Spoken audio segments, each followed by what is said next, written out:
So far, we see that the process of the ascent of the soul is a process of awakening and detachment. Now, detachment, so awaken to the fact that our knowledge is only opinion. So that is like in the allegory of the cave, when the prisoner begins to comes to realize that the world that he had known was a world of shadows and distortions. And then next step is then detachment from false reality through education. Now, detachment, this element of detachment has to do with the body and, of course, intellect.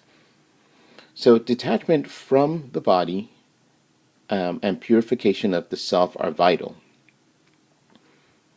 So, we'll look at the idea of purification. So, there's two parts to this. There is moral purification and there's intellectual purification. Now, in terms of moral purification,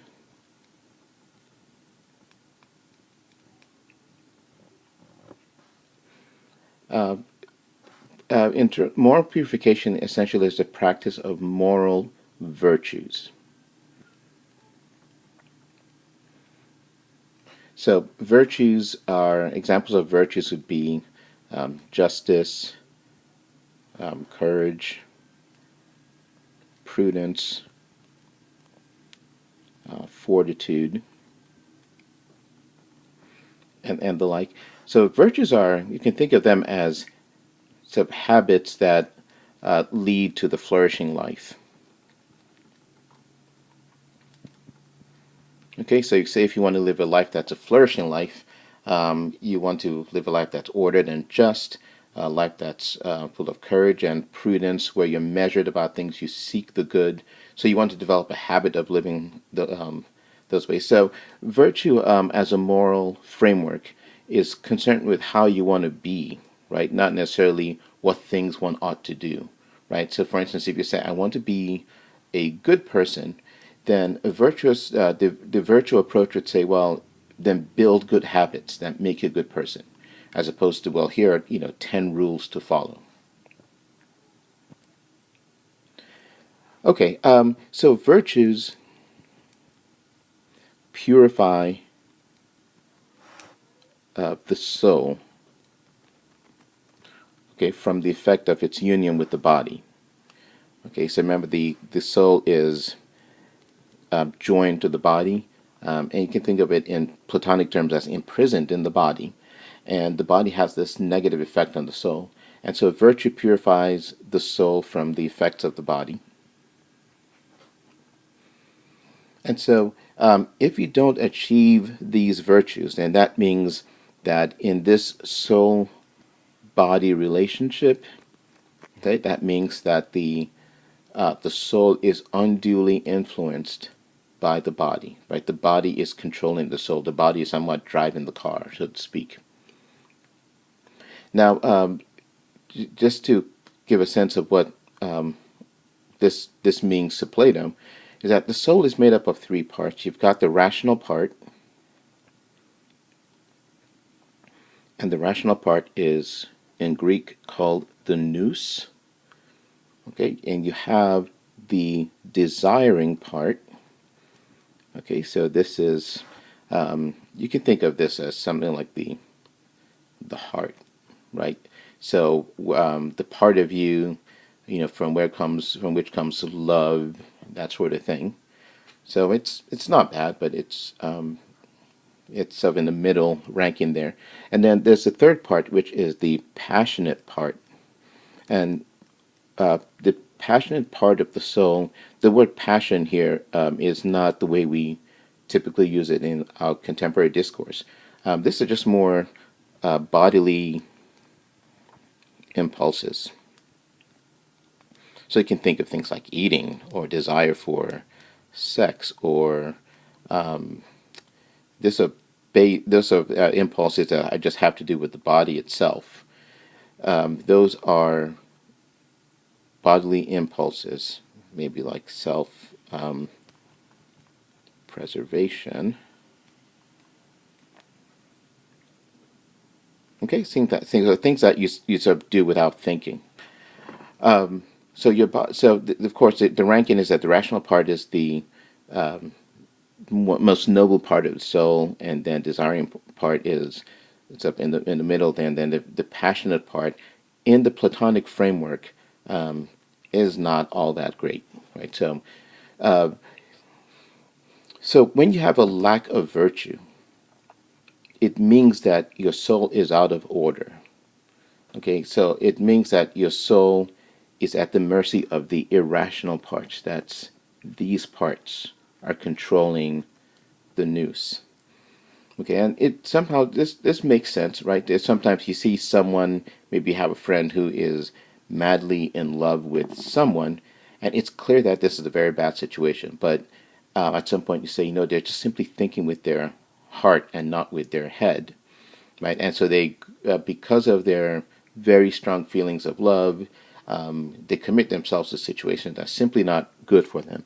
So you would say, yeah, that something's out of whack. They're not giving priority to their reason to help them guide their way. So that's you would agree with Plato that that's a lack of virtue, and that the irrational parts of the soul are controlling the rational parts.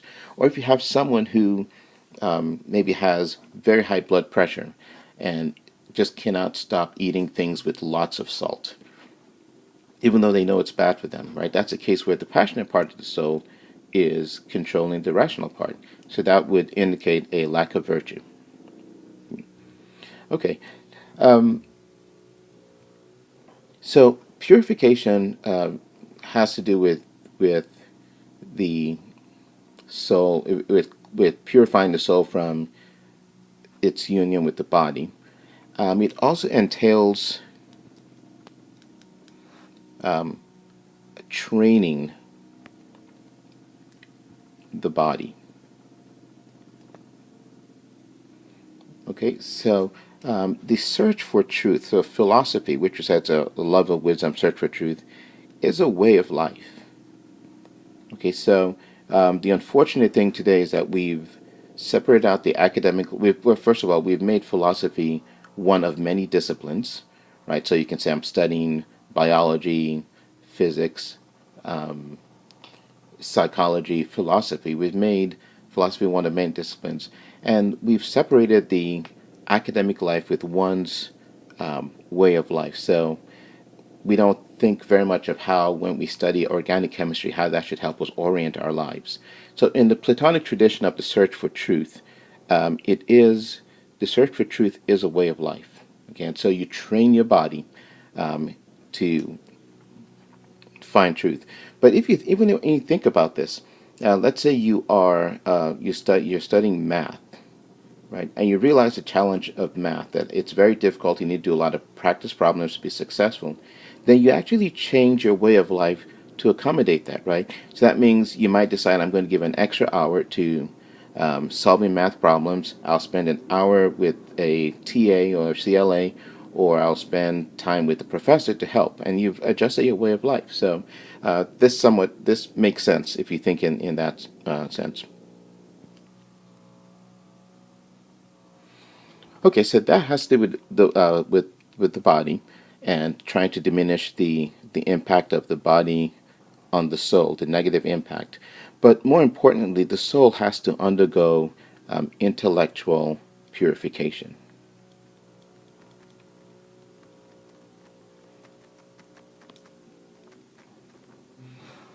Okay, and the process here is a process of what he calls dialectic, and it's meant to accustom the soul to contemplation.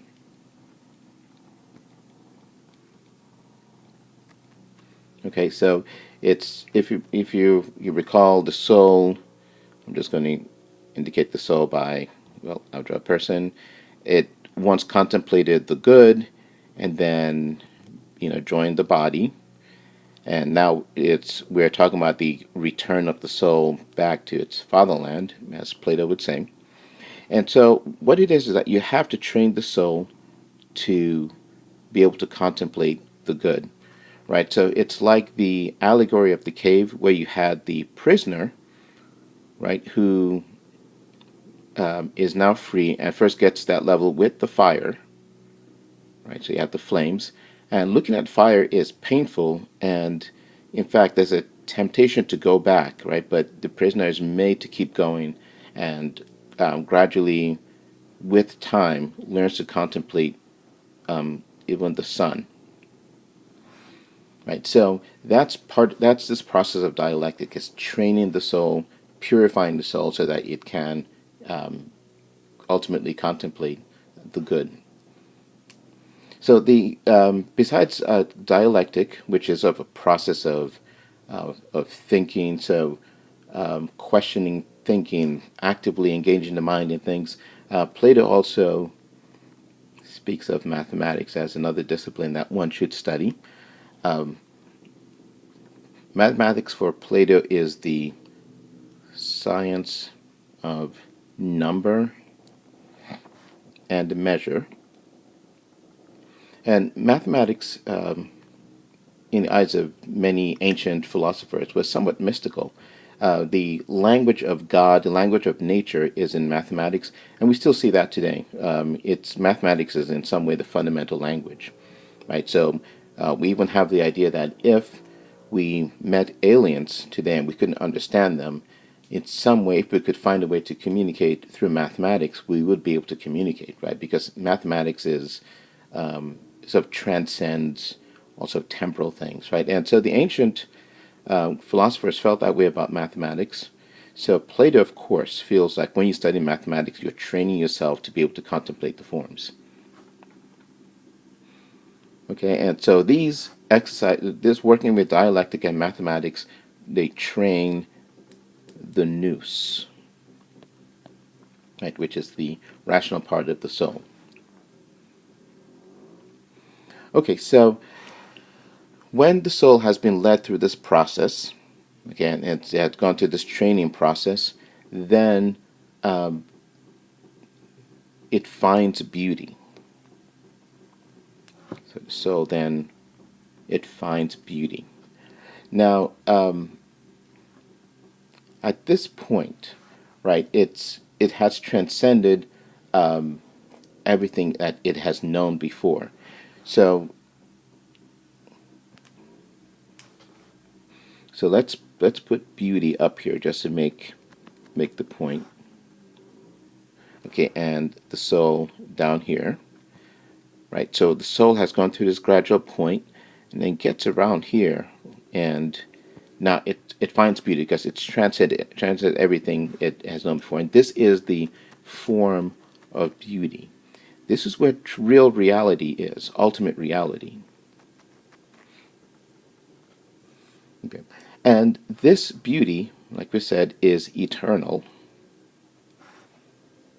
All right, and it neither so it's not born. Okay, neither does it die.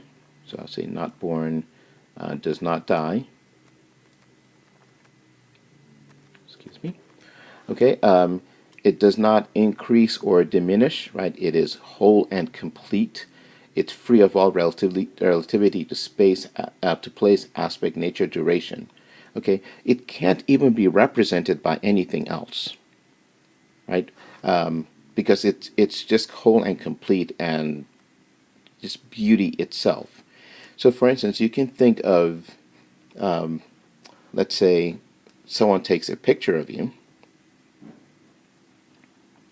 okay, uh, and you see this picture. Well, this picture in some way may give me a snapshot, but I understand that it pales in comparison to you. And let's say, for instance, I actually see you, right? Um, but even then, I don't know you that well because there's a whole life inside of you, your dispositions, your interests that are hidden from me, right? And so, even when we meet each other, right, each human being is simply just a mystery to us. Um, there's so much depth to each human being that we cannot fully understand the human being. And it's the same thing with beauty, is that there's no snapshot, nothing that can actually represent it. It's beyond representation. So it simply just has to be experienced.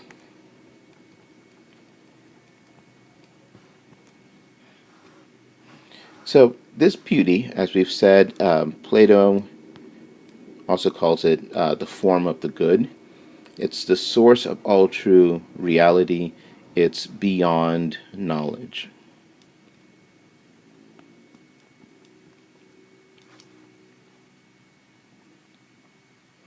And so the this knowledge here, our experience of the good is beyond knowledge. So our experience of the good is this experience is not it's not the same thing as knowledge in the way we're used to, right?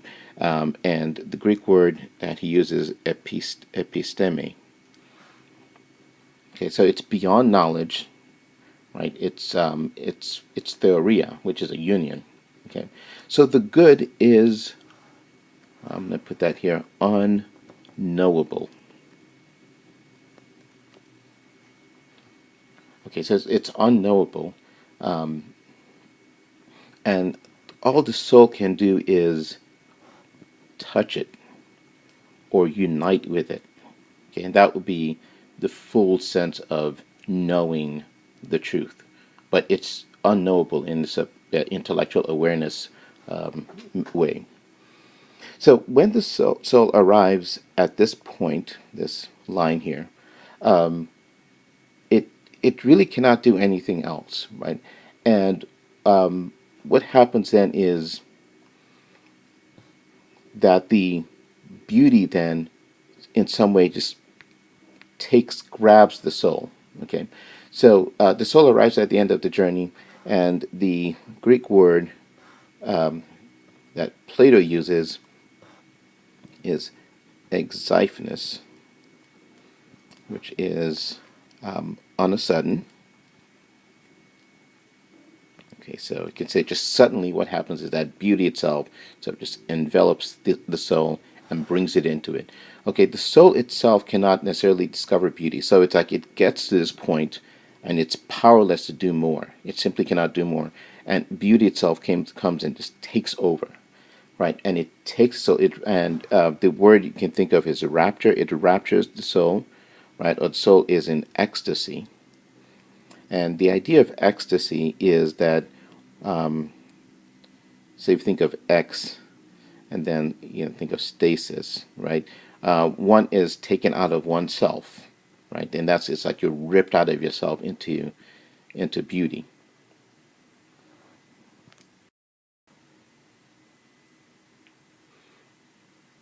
So this ultimate contemplation.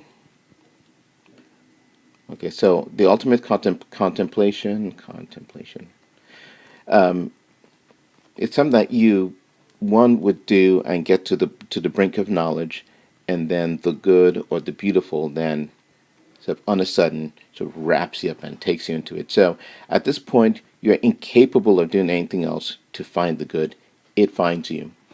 And this is this ultimate contemplation where one is now united with beauty and with the good, right? So it's a union. This is theoria. And this is the goal of dialectic. Okay, so we can prepare for it, okay, but we can't elicit it. Okay, so we can get right here to the bounds of our knowledge, but there's nothing we can do to elicit that final step, okay, because it's beyond our capacity, beyond our knowledge. So our goal, our job is to put ourselves in that position and then let beauty or the good take over. Now, in theoria, so in contemplation, the soul realizes its kinship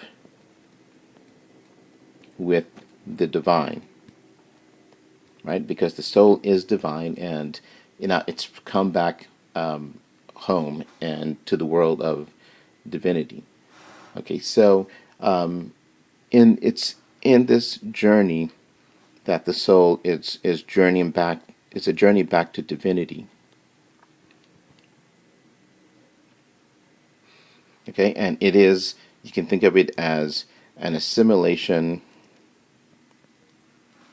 okay, to the good, as far as it is possible.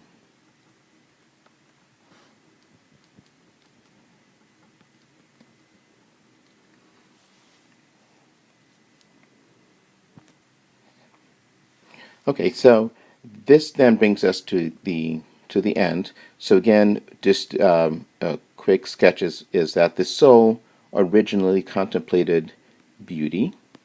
Okay, in conception, it gets joined to a body.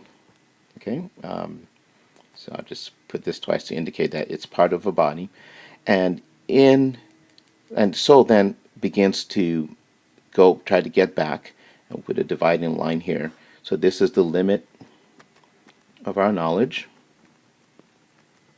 Okay, episteme. Okay, beyond this we have no capacity. Beyond this line there is no capacity. Okay, and so as we ascend through a process we awaken, okay, and then begin to detach from false reality and accustom ourselves to truth by purification, virtuous and intellectual purification. We begin to make this journey back to beauty, and you can think of in along the way we are suppressing and controlling our body while the soul is getting closer and closer to imitating its divine state or achieving its divine natural divine state. And then it gets to this point, the limits of our knowledge.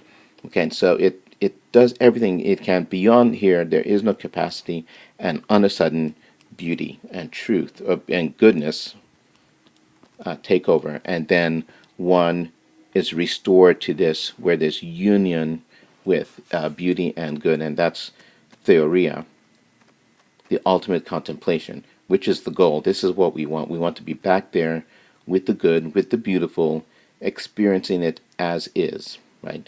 It's almost like nirvana, right? This is complete un unmediated experience of the good. Okay, so that's one good way to think about it is most times when we experience something that's good, it's mediated. So, for instance, if I am eating something, let's say, so whatever food this is, and I say that it is good, right? My experience of goodness is mediated through the food, right? The interesting thing is there's a point at which I can eat so much food that I don't find it good, right? And so that would be a way of telling us, well, that there's a distinction to be made between food and goodness. Well, when we experience the good and the beauty in itself, you cannot have too much because it's unmediated. You are immersed in it, and that's what Theoria is that as much as you can handle, you can experience for eternity, right? And that is the goal of this ascent to truth.